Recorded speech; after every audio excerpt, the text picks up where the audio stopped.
This is Debbie, and welcome to another brand new episode of The Offbeat Life, where I speak to inspiring individuals who ditch the norm to live their best life and become location independent.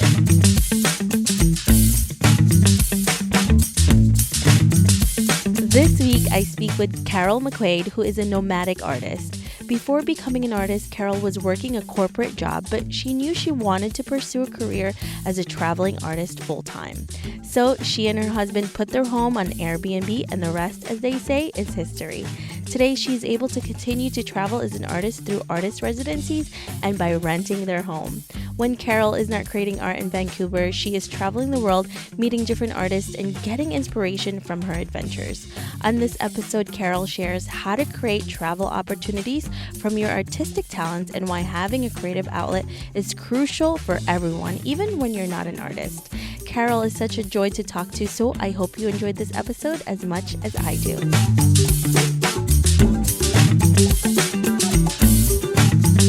Hey everyone, thanks for joining us. I'm here with Carol today. Hey Carol. Hello. So Carol is so unique and interesting because she reached out to me, and you have a really interesting background, Carol. Oh, thank you. And you stood out to me so much. Can you tell us a little bit more about you and why you live an offbeat life? Sure. I love the offbeat life. I think I was just destined to live it right from the start. But I am a working artist, so I create artwork and I travel all over the world teaching art and doing art residencies and creating my work for galleries. And I realized because I was traveling all over, I had this unique opportunity to go and interview artists all over the world. So just recently I started a podcast that is me walking into bars with artists and talking about art and living the artist's life. And it's called Two Artists Walk Into a Bar. And it's given me an opportunity to meet cool people all over the world. So super fun. That sounds like a really fun project that you have. And obviously I love podcasts, and Your podcast is so much fun. And were you always an artist? Right. So I started my working life. I studied design, and I started in design and mostly doing architectural renderings. So it was always sort of art based. But over the years, I realized that I wasn't making enough income initially.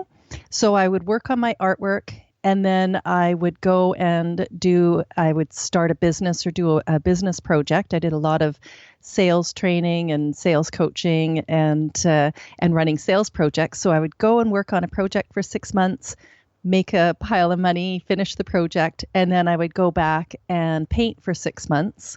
And then I'd get lonely for people and want to earn another bag of money. So I'd go back and do another project. So I've spent many years back and forth between business and art. And now in the last maybe 8 years, the art has become enough of a business that I've stopped doing the other and I'm focusing entirely on what I love. For most of us as an artist, it's people usually talk to you and tell you, well, it's not really sustainable. And I love seeing people like you, Carol, who can actually make a business and a sustainable living from this. Yeah. So you're proving everyone wrong. That's right. That's my mission.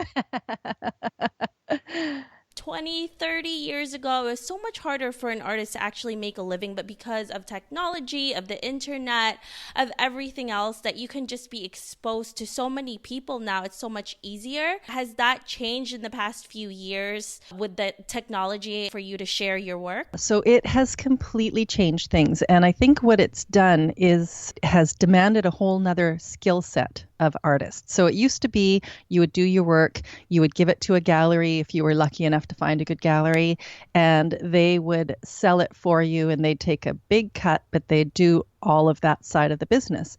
Now what happens is, some of that model is absolutely still going on, but the bulk of it is artists promoting themselves. So we need to absolutely know how to market ourselves on social media, how to present our work, how to get our message out there. Twice as much work And for me, I love doing that stuff, so it's not a hassle, but it does take time away from painting. But the upside is when you sell a piece, that money is all yours. So it's kind of like doing two jobs at the same time, but you're getting paid for both of them.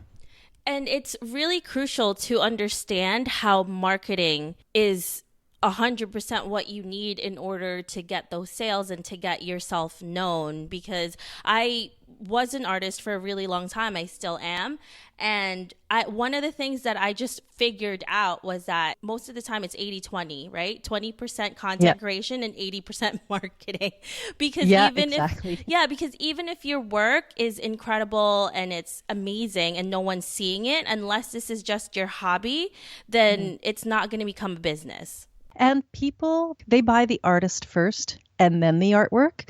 So if they're walking into a gallery and they're just seeing an image, that's a tougher thing to get out there. But when they see what you're doing and they know your story and your background, people, fall in love with the artist and then they fall in love with the work. That's kind of how it goes. So it does give us it gives us a whole another advantage when we can put our own work out there and tell our own story. They're able to connect to you as a person, and then they love you even more, and your work makes more sense to them. So your transition from your day job to your life right now was a big difference, right? From what you were doing before and now as a full-time artist. What were the first steps you took in order to realize this dream and this goal that you had? So I started, I guess, about 8 years ago. I had a show it was fun. I did a ton of work for it. At that time, we owned some retail stores, so I was managing those and I was doing art on the side.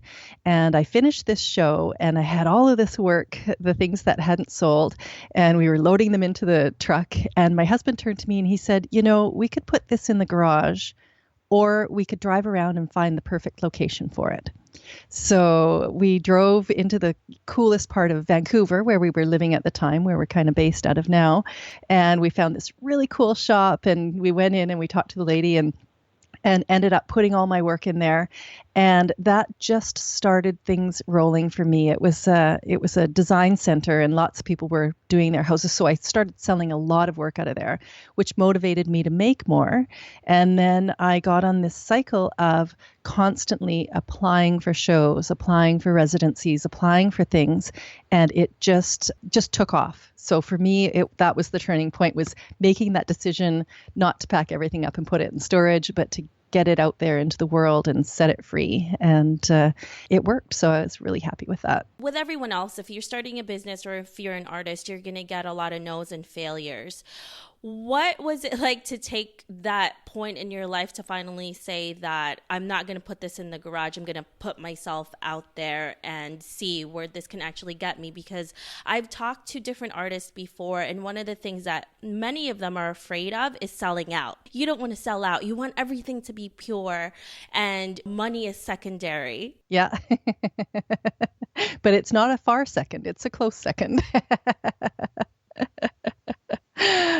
And really, that was part of it. Like I did all of this work for that show and I sold some pieces, but I just had this bulk of work and it was a matter of pay to store it or get active. And, I've in my work life, I did a ton of coaching and a ton of training. And so my own little coach jumped up on my shoulder and went, come on, get in the game or get out of the game. You can pack this stuff away or you can really go for it. And I just allowed myself to choose B, and that's what did it. Sometimes it takes a little while for us to realize that. And like you did coaching for other people, and sometimes it's harder for us to see certain things in ourselves and what changes we have to make until we're finally ready to take those steps. And then once our mindset changes, everything else changes. Yeah, it really does. I still have those moments where you think, oh no, I don't want to put my stuff out there. I don't want to put myself out there.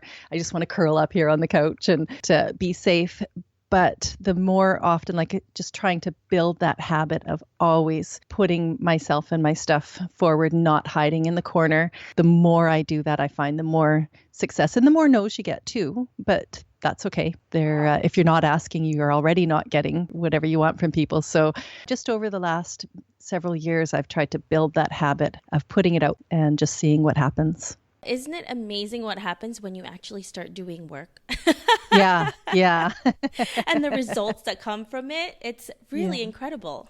It is. It really is. Yeah. Your day must look so different now from when you still had your day job. Can you run us through what your average day looks like? Oh, yeah. Well, my average day doesn't exist, for one thing. It's every day is completely different. But a typical, like some of the things that will happen, I'll get up in the morning and, start with my social media. So I'll go on and do my posts and see what else is going on, connect with my community, hit my Facebook groups that have to do with podcasting and art and all of those things. And then I will either head up to the studio. For me, it's either a painting day. So I'll just go in deep, paint all day, get completely lost in it. That's about half the days of the week. The other half of the week, I will be working on my podcast, editing, writing show notes, or connecting with artists. If I know I've got a trip coming up, I will be writing to people in all the cities that I'm going to hit, finding people to go and do interviews with. That sounds like a really full and packed day that you have. It's fun because it is so varied. One day I'm a painter, one day I'm, a marketing person, and one day I'm a podcaster. And it's just the rotation is really fun, keeps it super fresh. For a lot of people who are freelancers, artists, creatives, we get bored very easily. So for what a lot of people will think like it's just a bundle of stuff, for us, it's really exciting. And it actually motivates us even more when we have a variety of things that we're working on. What is the one thing that you wish you knew before becoming a freelance artist? I think that over time, I've picked up the systems that keep me organized, like things like using Trello to do my planning, having an actual Monday to Friday, here are the things you should focus on schedule. I think if I had started off with more of that foundation, that would have been helpful. I think the one thing that I did have at the start was to sit down and really figure out a plan. Even though that plan's changed a million times, I started out with an idea of exactly where I wanted to get to. And then gradually I built the system for how to get there. And it takes a while for us to really get into that rhythm of knowing what works for you, especially if you're traveling. And a lot of listening to other people, like finding out what's working for other people. So there are a lot of shortcuts to be found when you connect with your tribe. And for me, finding groups of artists to talk about, what works for you and what didn't. And that's been super helpful along the way. Finding the right people to surround yourself with is really one of the biggest things that's going to help you succeed, because you can't do it all on your own. And there's always a shortcut that somebody else has done that you may not have found out until like 5 years from now. Yeah, exactly. You've been through a lot. You've done a lot of things. You've traveled all over the world. What has been the biggest setback that you have encountered, and how do you usually handle them? So for me, I am on the road usually about 9 months of the year. Like we divide our time between Canada and Mexico. And when we're call ourselves at home. We've got a house in Canada and one in Mexico. And the rest of the time I'm teaching on cruise ships. I'm doing residencies in strange countries. I'm all over the place. And I love that. But it can be a challenge to have your tribe, like to have your community around you, your relationships with, for my relationships with friends. If I allow them, they get strained. And so moments when you're sitting in a strange country and you've had a difficult day and you're like, where are my people? Where's my community? That's been the biggest challenge for sure. So the way that I do that is just to really focus on maintaining my community. And a lot of it is online. Like I'm part of an artist collective, a group of women from Canada, and we go and do international art projects together, and we support each other. And we always know it's called 13 Feet Off the Ground, and we can always reach out to our 13 Feet Off the Ground sisters. And I'm part of something called Thrive Mastermind, which is a group. It's also a group of artists, and it's available worldwide. I do my meetings online. So once a month, I go to my Thrive meeting online from whatever country I'm in. And it's a group of 10 artists. And we all talk about the things that we're having challenges with, the things that are working for us. And it's a great format.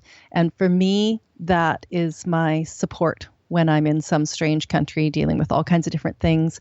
I know that once a month I'm going to sit down on a call with these 10 women. They're all professionals. We're all walking the same walk, and we can give each other advice and support and help. And that's just been a huge support system for me. And then family and friends and things like that, making sure you're keeping those relationships alive as you're moving from place to place.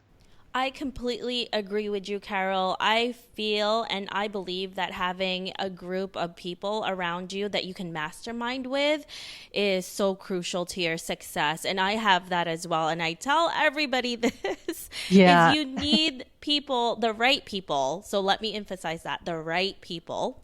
Yeah. That are around you. You know who you are. Yes, I know, the right people. Make sure that you have the right people. What is the worst advice that you have ever received? So now this would be the worst for me. I don't know how it is for everybody else, but when I hear people say, oh, that's nice, that's interesting, but have a backup plan. To me, I think it's important to have a plan and to make sure that that plan is totally aligned with who you are as a person, your core values.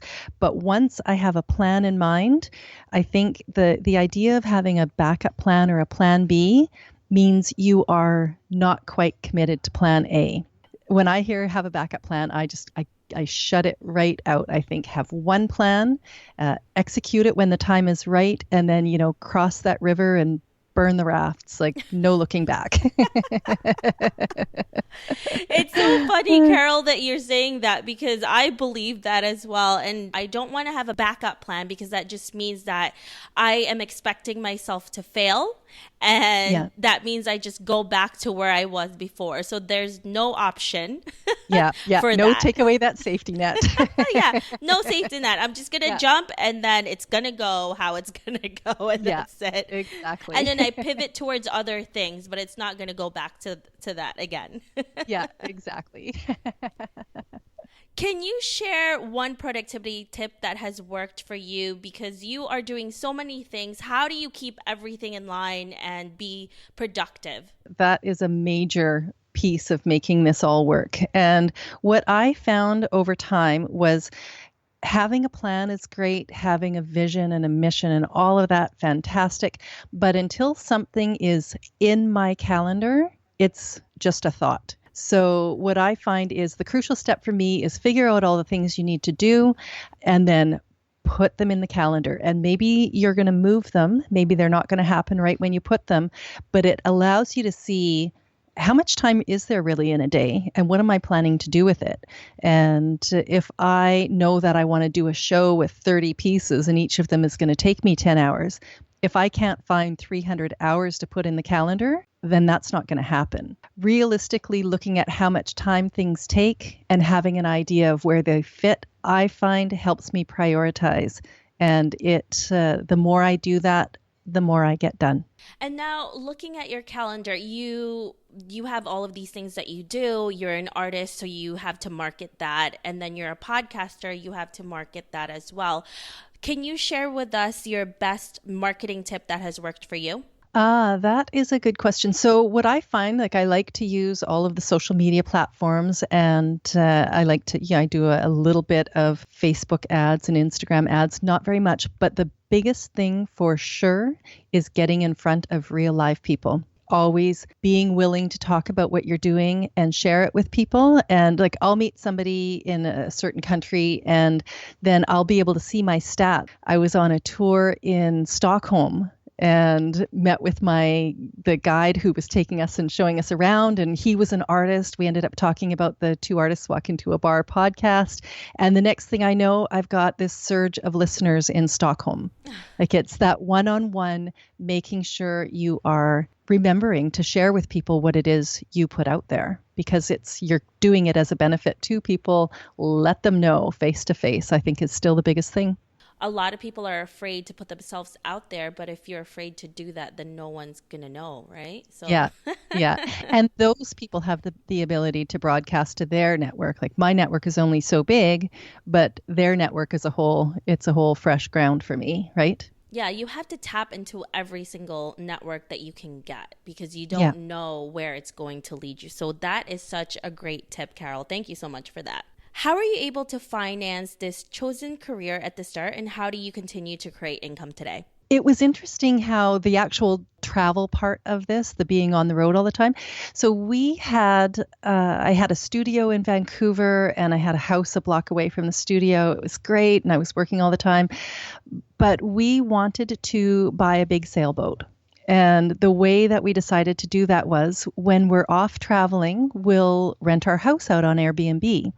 So I made a listing and I got it all set and I went to have a little nap because we were going to be doing stuff late that night. And I thought, gee, I wonder if anybody will ever find this ad. And by the time I got up 40 minutes later, I had 3 inquiries already. So our house just went like crazy. It was rented out every day. So we got the sailboat, we started playing on that. And then we did the same thing with the sailboat. We put it on into a charter. So when we're not using it, it's rented. Being nomadic enough that our stuff is all packed up and we could easily rent our home out, that made a huge difference. So now what we've done, we've sold that house. We've got a house in Mexico. We've got a ski place in an area called the Okanagan in Canada. We've got this boat. And what we do is we just constantly rent out wherever we aren't. And that money covers the cost of the housing in wherever we are. And that gave us the freedom to just completely live out of a suitcase. And it's been amazing. I'm very interested in real estate, so Yeah. I will take that idea and run with it, Carol. Thank you so much. Sure. Yeah. And Airbnb is so great now because you can rent it out if you have a property. It's so much more easier to do that. It is. It's fantastic. And it really has given us the freedom that we just, couldn't have imagined before that. Achieving your dreams and your goals is not easy, and there's a lot of obstacles along the way. How do you usually handle stress and anxiety when you're faced with them? Right. And that happens a lot on the road too. Like if you're not careful, that can creep up. So for me, what I find is the more I am taking care of my body, the more I can withstand that stuff. So wherever I am, I have my rituals. Like I do an online yoga program. It's called Yoga with Adrienne. I feel like she's my best friend, even though we've never met.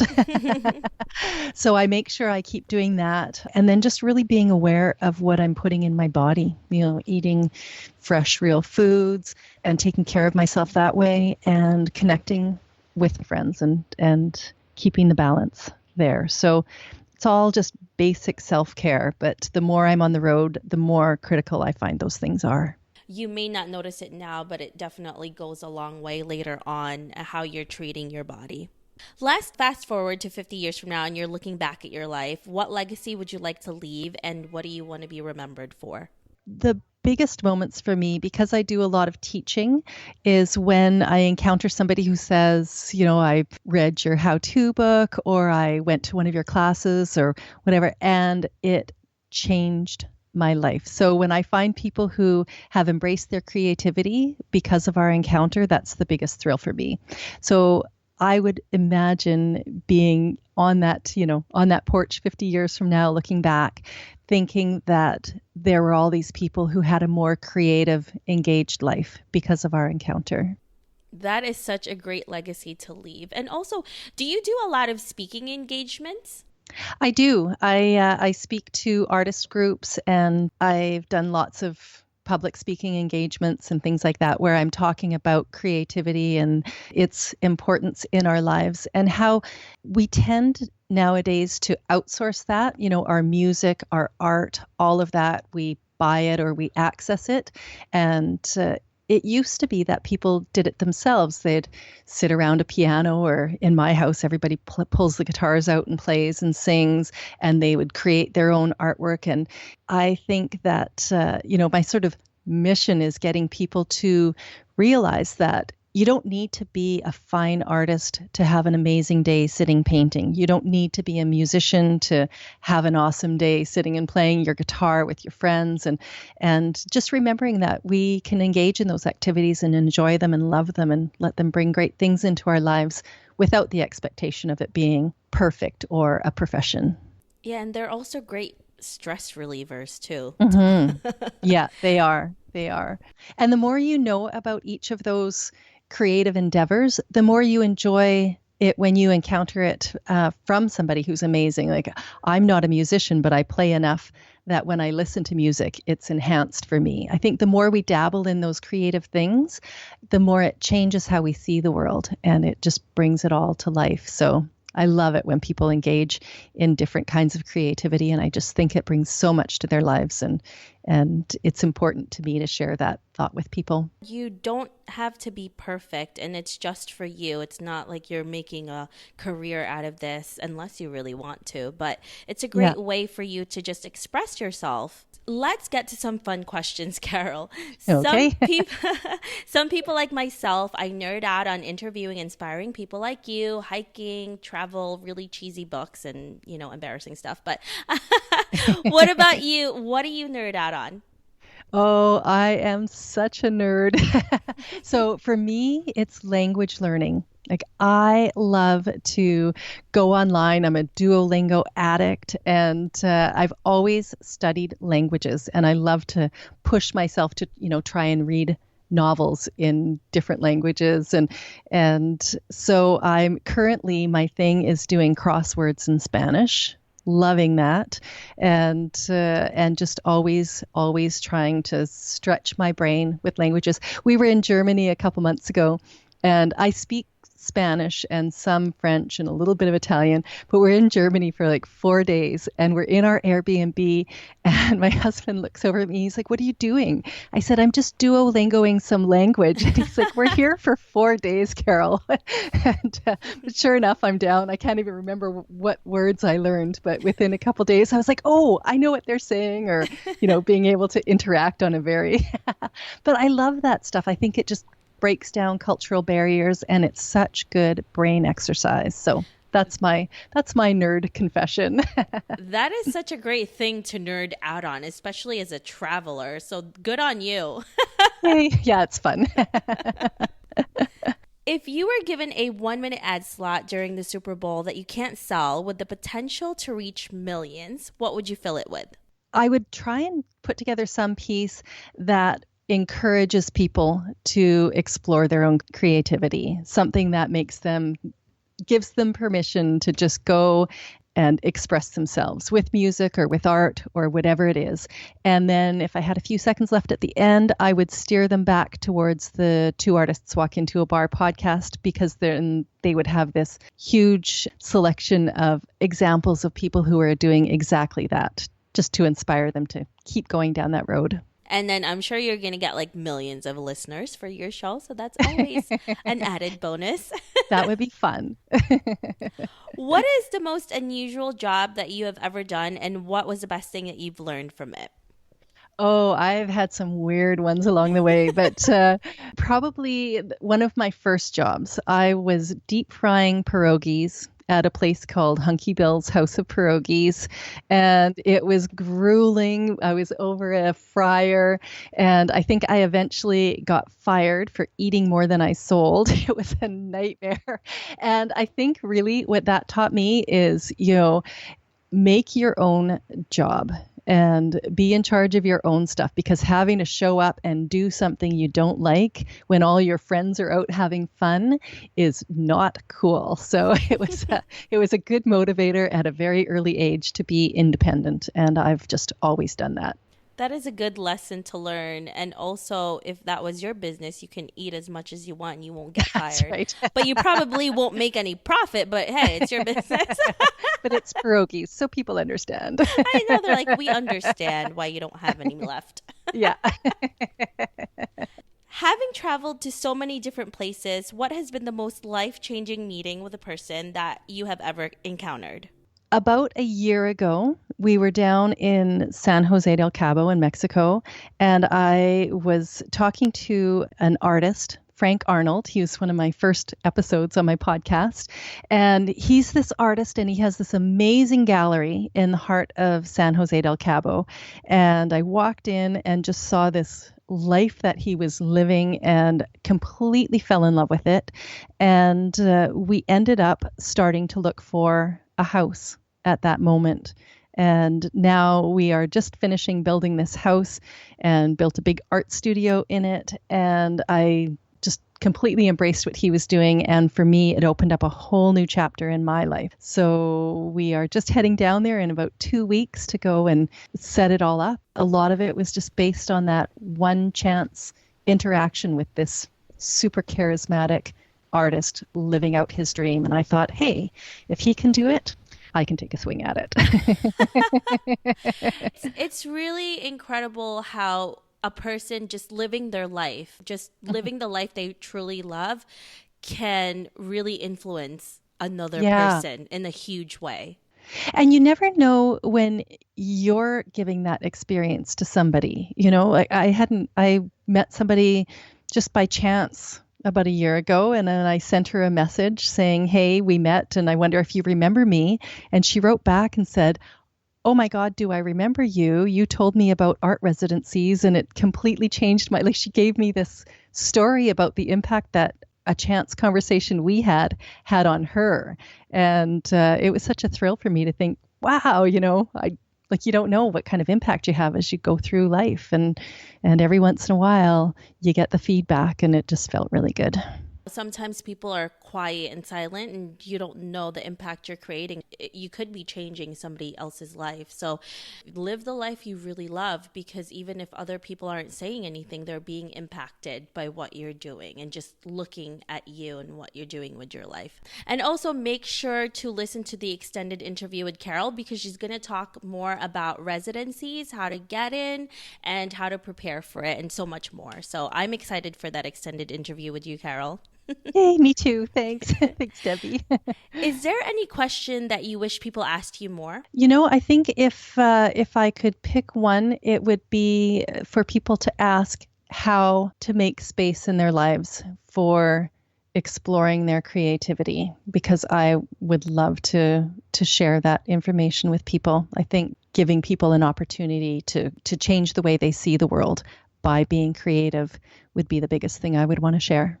What are you working on today that's really exciting to you? I'm working on a series of cityscapes on wood panel in acrylic that I'm having a lot of fun with. It is because I've had the opportunity to be in all these places, it's given me a lot of visual stuff to play with. So I'm doing that. And the other thing I'm having a lot of fun with right now is I'm putting together some workshops, creating creative balance. And I'm going to be doing the workshops in the studio down in Mexico and in our mountain place up in Canada. And they're just really for artists to be able to sit down and do a reset, kind of create the space, create the plan, and chart their path. Those are really fun to put together. It's a nice mix for me of my coaching background and my art background coming together. And I'm really having fun piecing that together. It sounds like it's also helping someone, an artist, get unstuck. Sometimes that happens to a lot of us. Absolutely. And there's always a way through that. So it's good to reach out and get the help that you need when you need it. I know I do. All of us do. Yeah. If our listeners want to know more about you, where can they find you? Yeah, there's 2 places to go. So for the art side, for the art and the art workshops, it's Carol Mcquaid Art, and that's CarolMcquaid Art. And you can go on any of the social media platforms at Carol Mcquaid Art, and you will find me there. For the podcast, it's twoartistswalkintoabar.com.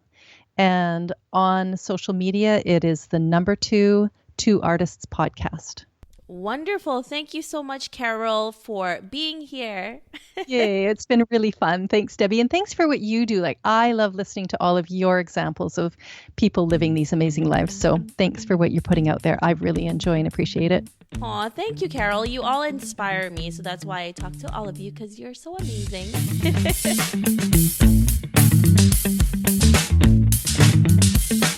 I hope you enjoyed enjoyed this interview with Carol. Make sure to visit theoffbeatlife.com. Again, that's theoffbeatlife.com to get the extended interview with Carol, where she shares how to apply for artist residencies and connect with other artists.